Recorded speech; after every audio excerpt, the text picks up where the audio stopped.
হয়নি ভিডিওটা। সানি একটা হিস্টোরি। শুক্রবার বৃহস্পতিবার দিন রাত্র এবং শুক্রবার দিন রাত্র, দুই রাত্রের এক রাত্র আমি ঘুমাইতে পারিনি। তো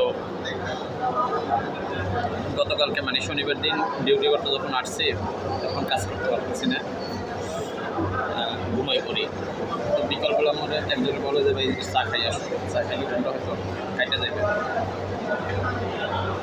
চা খাইতে এসে আমি যেটা বলো চাই না, চাটা একটু গরম, এই জন্যে কী করলাম, চাটা পাশে রাখা একটু হালকা চোখটা বুঝছে, আমি একটু ঘুম দিছি বা একেবারে ঘুমিয়ে পড়ছি।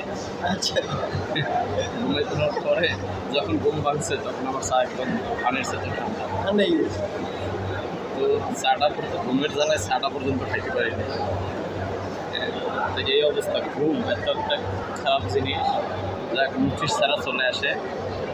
এখন আমার ভাই ব্রাদার বন্ধু বান্ধবের কাছে একটাই উত্তর খুঁজি, সেটা হলো ঘুম কেন নোটিশ ছাড়া চলে আসে।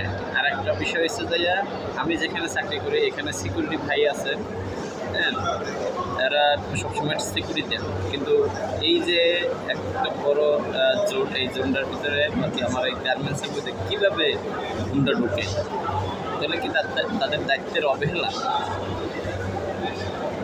তো আমার সবার কাছে একটা অনুরোধ যে ঘুমটা যেন একটু নোটিশ দিয়ে আসেন যে না এখন ঘুম আসতেছে, আপনি রেডি হন, তাহলে নিজের মধ্যে একটা প্রস্তুতি নিতে পারি। আর একটা হচ্ছে যে এত সিকিউরিটি থাকার পরও কীভাবে ফ্যাক্টরির ভিতরে ঘুমটা ঢুকে,